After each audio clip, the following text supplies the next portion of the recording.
Hey guys, welcome back to my channel. If you're new here, welcome to Fat History. It's where we talk about cool fat people throughout history and we tell their stories with dignity and respect. When I was trying to decide on a topic for this week, I was trying to think of something maybe a little bit spooky, maybe a little dark. Since it's October, I started doing research and I came across someone that I was like, yes, I absolutely want to talk about them. And then I was like, oh, maybe not so much.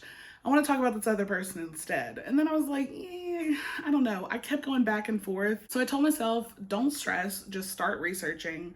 If you find information about one person, chances are you'll find information about the second person at the same time. So it's not really the end of the world if you can't decide yet. So trust me when I say that I feel like the idea for today's video really just kind of fell into my hands. As always, I'm really excited and honored to share these stories with you guys, especially if you've never heard stories like theirs. Today we're going to be talking about two people whose stories are very similar yet vastly different. I would like to present their stories to you in a way that not only brings dignity to the subjects, but also in a way that might incite some thought into your own perspective. Today we're going to be talking about two circus performers whose act was centered around performances of the body, also known as the fat lady. When I say performances of the body, what I'm referring to is the act that they would put on, and the subject of that act was centered around their bodies. I will ask that you listen to these stories with an open mind and that you allow yourself to hear these stories from their perspective and to step outside of the societal expectations of today. These are two incredibly dynamic stories that might surprise you with how they make you feel. Our first story today is going to be Ruth Smith. Born February 8th, 1902, Ruth's mother, Ada Smith, was a sideshow star known as the Human Blimp. Also, side note, fat ladies' names included things like baby, dainty, happy, jolly, and references to size. Their outfits would usually be childlike and flowy. The purpose of this was to somewhat emotionally disarm the guest. It allowed the performer to have the upper hand before the guest even stepped foot into the tent. I know that it can be easy to judge these names by today's standards, but these are names that they wore with pride. They wanted you to know what their act was by their name. The more people that knew their name, the more people that came to see them, the more money they made. So it's important to look at this through their perspective. She first went under the name I'm a Waddler, and then she changed it to Lady Beautiful, and finally Baby Ruth after the candy bar. If you've seen American Horror Story Freak Show, she's the one that the character I'm a Wiggles is based on. This is a tongue twister, so bear with me on this next phrase. Ringling Brothers, Barnum and Bailey. No. Ringling Brothers and Barnum and Bailey Circus and Shop. Ringling Brothers and Barnum and Bailey Circus and Sideshow. Signed Baby Ruth in 1931. She was recruited in Hot Springs, Arkansas when she was taking in water in hopes of weight loss. Also, side note, I'm from Arkansas originally, and Hot Springs definitely has some amazing water. Every time I go there, I take extra containers so that I can take some water home with me. It really is so good. They have like little fountains where you can fill up containers. It's really neat. Also, they have natural hot springs bathhouses, which are geothermally heated. I've only ever been one time, but man, it's nice. People make all kinds of health benefit claims about the water still, so it really doesn't surprise me that someone would go there for something like weight loss back then. When the recruiters saw her, they convinced her that instead of trying to lose weight, she should get paid for it. Because her mother was a performer, it wasn't really that foreign to her, so she accepted. She quickly got comfortable with performing, and it changed how she viewed herself. When the stares and comments turned into a source of income, it didn't seem to bother her so much anymore.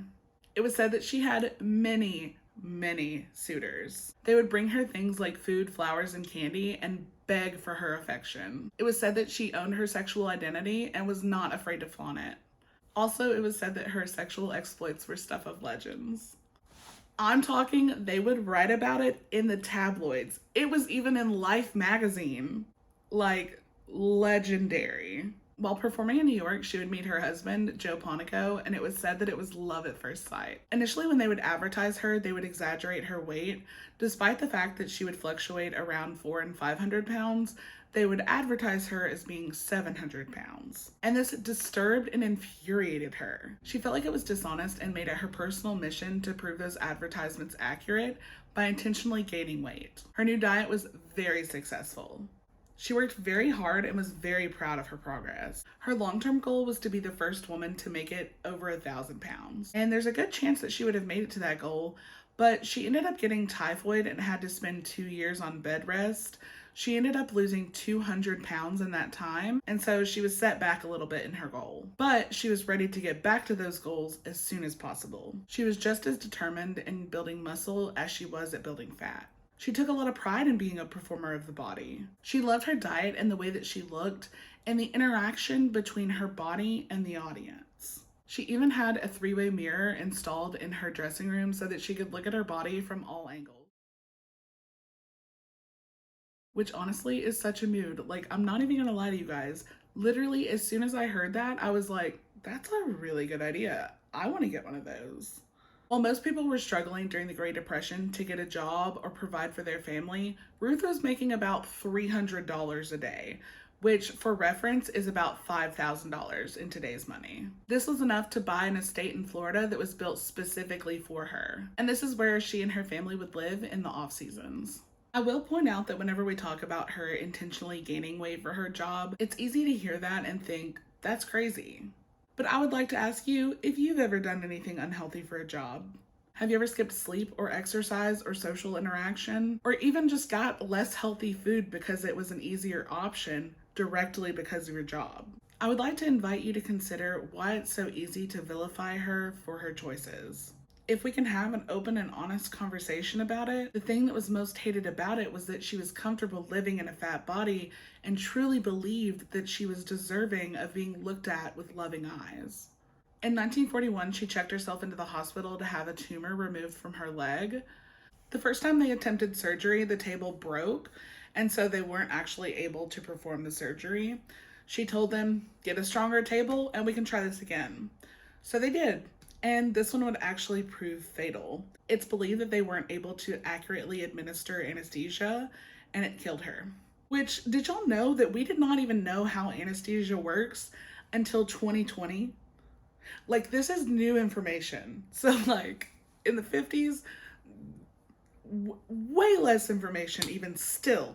Her story, when seen from her point of view, was a happy one. She lived a beautiful life surrounded by people who truly loved her. She was valued and honored by her community, and she was loved by audiences of adoring fans. Honestly, what more could you ask for? She was happy. And isn't that what matters? Next subject of today's video is going to be Celestia Geyer, also known as Dolly Dimples, the world's most beautiful fat lady. She was born July 18th, 1901. She comes from a large German-American family with lots of siblings. It said that her family would spend a lot of time centered around food. They would all sit down to eat together 6 times a day. However, she was the only one of her siblings that would be considered overweight. The way that people treated her due to her weight was a big problem for her in her early life.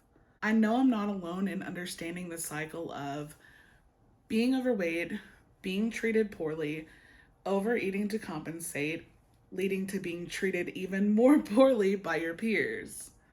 People were so unbearable that she actually dropped out of high school early. In her young adult years, she was said to be very beautiful, but she was still, for the most part, openly treated like there was no possible way that she could be taken seriously or appreciated for her beauty by her peers. She often found it difficult herself to believe that she was deserving of being desired. She married a man named Frank Geyer, and they had a very, very happy marriage.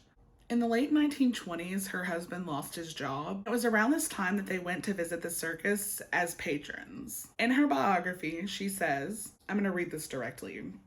Okay. As we entered the ground, I immediately spotted the banners of the fat lady's tent. It was some strange power that drew me magnetically closer. As we approached the tent, the ticket seller called out to me, "Hey, come on over." My courage dropped and my heart sank as we continued in his direction. But I took hold of myself, and when we were within a few feet of him, I boomed out to him, "You want to see a real 338-pound fat lady? I'm a lot fatter than any of the one you have behind your canvas." He burst out with laughter and said, "Little girl, you ain't seen nothing if you think you're fat. Go on and see Jolly Pearl if you want to see a real fat girl. It's on the house." I never dreamed that anyone could be so much bigger and so much fatter than I. Even more amazing than her immenseness was her jovial attitude. The heavy weight she carried could not hold down her buoyant spirit. I immediately liked her, and it seemed she liked me too. After that day, she would be invited to join. And considering this is right at the beginning of the Great Depression and her husband didn't have a job, after about a week of deliberating, they decided, let's do it. Another factor in why she accepted the offer was because she felt like, if I've been mistreated and insulted for free, I might as well get paid for it. And I do feel like that resentment towards other people's view of her body would definitely come into play later in her life. But during her time as a performer, she was for the most part treated with dignity and respect. On the occasion where she would have someone shout something or say something out of line, she would throw insults back without hesitation. She was quick-witted and funny and had no trouble holding her own against anyone who had anything negative to say. She talked about how the power structure was inverse to that of normal everyday society, where normally she'd be on the receiving end of judgment or comments. In this situation, though, she was the one who held the power. Her performances also undermine the typical discourse around the exclusion of fat bodies by playing on common tropes of discrimination. Her banners were specially designed and she described them with great pride. Each banner represented a real life experience or a common representation of popular fat phobias. For example, being refused a hotel room or taxi service, or another one where she's being measured for a dress.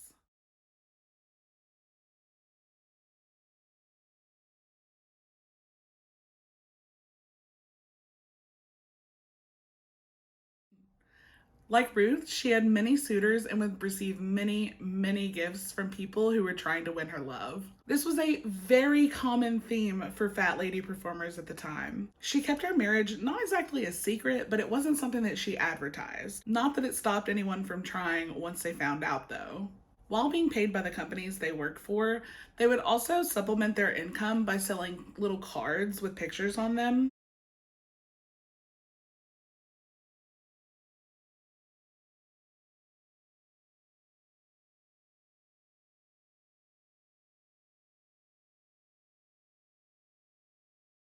Sometimes these cards would be nude, but usually they would be in a pinup style. These were super popular and they provided extra income for performers. Sales of these cards would be especially important to fat ladies because typically they wouldn't be making a ton of money. In 1950, she survived a near fatal heart attack, and after that point, she went on a medically supervised starvation diet. And within the time of a year, she lost about 450 pounds. And as we know now, rapid weight loss like that can be very, very dangerous, even if it is being monitored by a doctor. I just wanted to get that out of the way before we get to the next section because while it's interesting to learn about and we can talk about it within a historical context, I don't want it to be looked at as something that you should take advice from by any means. So after she lost weight, she put out two books that were basically the same thing under two different titles. The first one was called Diet or Die, the Dolly Dimples Weight Reducing Plan. And the second one was called The Greatest Diet in the World. And this is actually the reason why I hesitated to even talk about her today. There's a lot of points in my life where I would not have been able to read her book and see it for what it is, which is essentially a book version of that fat person that loses a ton of weight and then makes it their whole personality and tries to make everyone else feel bad for not wanting to lose weight too. You know, the look at this little picture of me. Isn't it so ugly and gross? Can you believe that I used to be that gross and ugly and fat person? Yeah, her. Early in her book, in chapter 2, she makes it clear that her problem with obesity is not physiological or genetic, but rather it upheld the American narrative that obesity is a personal choice. She despised the word fat and associated it with being an embarrassed, exposed sideshow freak. Her autobiography reveals the complexities of identity and the multiple transformations of self that are driven by performances of the body. Incorporated into her autobiography are narratives of marginality, self-improvement, fear of excesses, and finally triumph in the form of thinness. On the surface, it reads as a complete and total rejection of the fat identity, yet there's a sense of contradiction as she talks about her performances with pride and dignity, and talks about how liberating it was to perform the fat female body, and talked about how she was adored by many people, while at the same time insisting that you are morally obligated to do whatever it takes to be thin, and that nobody will find you attractive if you're fat. Part autobiography, part self-help book, and part dieting advice. It's a complex reflection of aspects of American culture and society in the early to mid 20th century that deeply resonates in today's fat-phobic, diet-obsessed culture. Like I said, it's interesting if you look at it in a historical context, but if you look at the advice, it's garbage. After this point, she would go on to retire and live out her time in Florida as a palm reader. The circus sideshow industry largely died out around the 20th century. However, that doesn't mean the mistreatment of people who were othered by society died with it. We just got rid of paying them for it. As I bring my video to a close, I would like to take a moment to reflect with you on the stories that we've heard today. One performer known for intentionally gaining weight in an unhealthy way, one performer known for losing weight in an unhealthy way. Both made drastic changes to their body by choice. I would like to ask you a question that I do not want you to answer to me, but rather to yourself. I want you to consider how you felt while hearing each of these stories. I can't tell you how to feel, but I would like to challenge you to dig a little bit deeper into those feelings. Ask yourself, why do you feel how you do? Also, I just want to take a moment and say thank you to everybody who's been watching this series. I honestly can't tell you how much it means to me. I truly believe in fat liberation to my core. And I believe that if we can learn the history behind our mistreatment, maybe we can find what's needed to break down and dismantle this system entirely. One thing I definitely hope that you can take away from this video is that they had happiness. They were celebrated for their bodies. And it's my greatest hope that that can inspire you in the way that it's inspired me. There are times in history where bodies like ours have been treated with honor and respect. Fat people have always had interesting and complex lives, but you never hear their stories. And when you do, they're rarely told with dignity. Honestly, I spend a lot of time crying while researching. Sometimes happy, sometimes sad, but a lot of time crying. These stories are fascinating to me, and I want to say thank you for allowing me to share them with you. As always, if you find this concept interesting, you might want to consider subscribing. I'm going to be putting out new episodes like this hopefully every week now. If you'd like to follow me on TikTok and Instagram, I will also have those linked in the description. If there's anyone that you want to see me talk about, I'm always here for suggestions. So feel free to leave me a comment or send me a message. And that's going to do it for us today, guys. I hope you enjoyed it as much as I did, and I'll see you guys next week. Bye!